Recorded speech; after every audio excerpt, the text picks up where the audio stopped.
안녕하세요, 인사이트 IT입니다. 오늘은 직접 구매한 갤럭시 S25 FE를 뜯어보고 장단점을 정리해보려 합니다. 일단 FE가 뭔지 생소하게 생각하는 분들도 있을 텐데 팬 에디션의 약자로 프리미엄 모델인 S시리즈의 출시 이후 좀 더 저렴한 가격에 살짝 낮춘 스펙으로 출시가 되는 제품입니다. 갤럭시 S25 FE는 2025년 9월에 출시가 되었고요. 출시 가격은 946,000원이었습니다.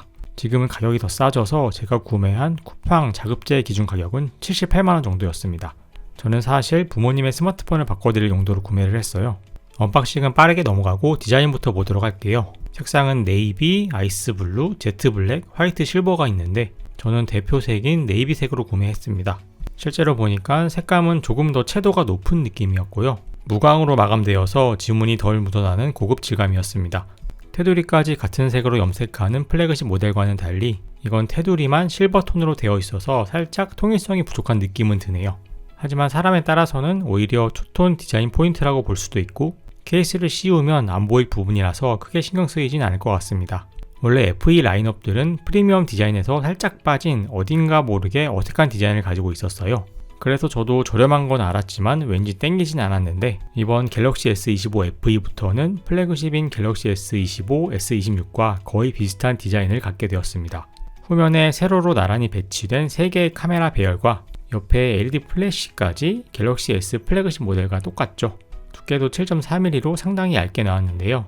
갤럭시 S26 플러스의 두께인 7.3mm와도 별 차이가 없는 수준이죠. 무게도 190g으로 가벼운 편입니다.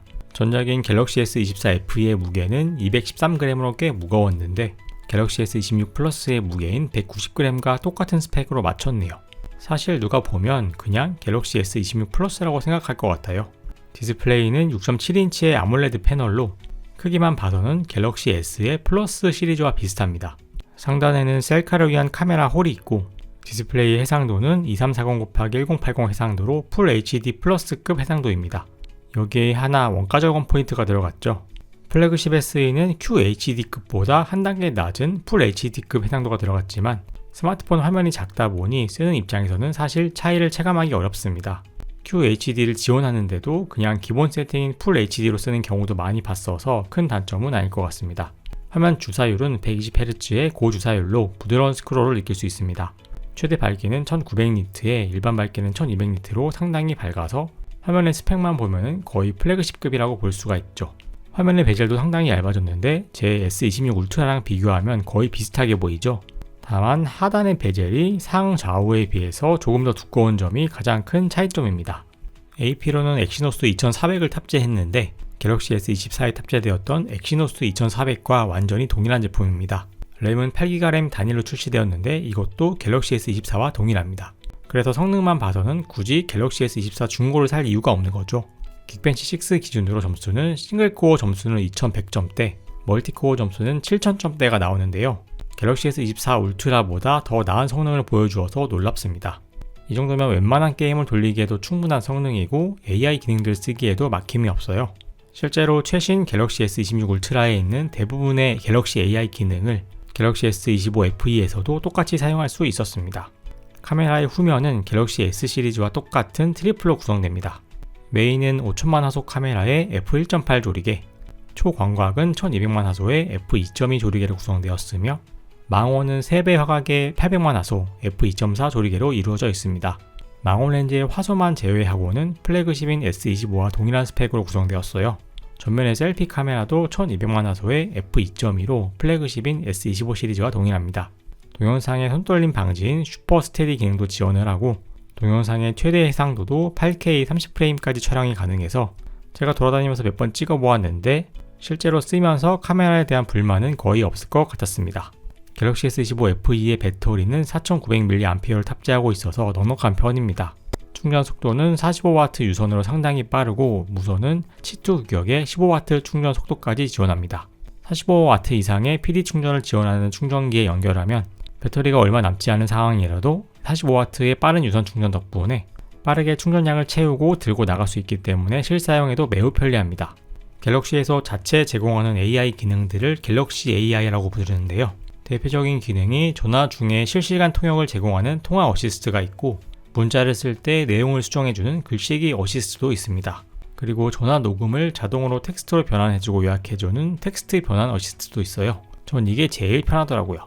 그리고 사진을 수정하는 포토 어시스트와 새로운 이미지를 만드는 크리에이티브 스튜디오까지 실용적이면서도 재미있게 쓸 수 있는 다양한 기능들이 있습니다.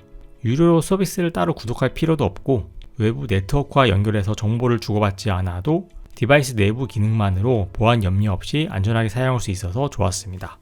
아무래도 FE 모델 시리즈는 이전 세대의 플래그십 중고폰과 비교될 수밖에 없는데요. 그래도 중고폰보다 확실하게 나은 점이 있다면 바로 소프트웨어 지원 보장입니다. 갤럭시 S25 FE는 2025년에 원 UI 8으로 출시되었는데 OS 업그레이드와 보안 패치를 7년 동안 보장받았기 때문에 2032년까지 안심하고 오랫동안 사용할 수 있습니다. 스마트폰을 한번 사면은 잘 바꾸지 않는 분들께 좋을 것 같아요. 자, 그럼 여기까지 갤럭시 S25 FE를 언박싱 하면서 주요 스펙과 장점들을 살펴봤습니다. 정리해보면 이 제품은 최고의 갤럭시 스마트폰은 아니지만 현재 존재하는 최고의 가성비 갤럭시라고는 할 수 있을 것 같습니다. 갤럭시 S25 FE는 갤럭시 S25 플러스와 비견되는 성능을 탑재하고도 50만원 이상 저렴하게 구매할 수 있으며 디자인적으로도 플래그십 시리즈와 별 차이를 보여주지 않습니다. 자세히 봐야 겨우 보이는 하단의 베젤 두께 말고는 플래그십 모델과 차이가 거의 없어요. 특히 최근에 반도체 가격 상승 때문에 스마트폰의 원가 상승 부담이 커져서 이번 연도 9월에 출시될 후속작 갤럭시 S16 FE는 더 비싼 가격에 출시될 것으로 예상이 되는데 이런 상황에서 1년 전에 준 프리미엄급 모델인 갤럭시 S25 FE의 가성비가 더 돋보이는 상황입니다. 구형 모델이라서 할인도 상당히 많이 들어가 있기 때문에 현재로서는 가장 좋은 가성비로 구매해서 이용할 수 있는 모델이 아닐까 싶습니다. 가성비 좋은 프리미엄 모델을 찾는 분들께 도움이 되셨길 바라며 여기까지 인사이트 IT였습니다. 오늘도 시청해주신 여러분 감사드립니다.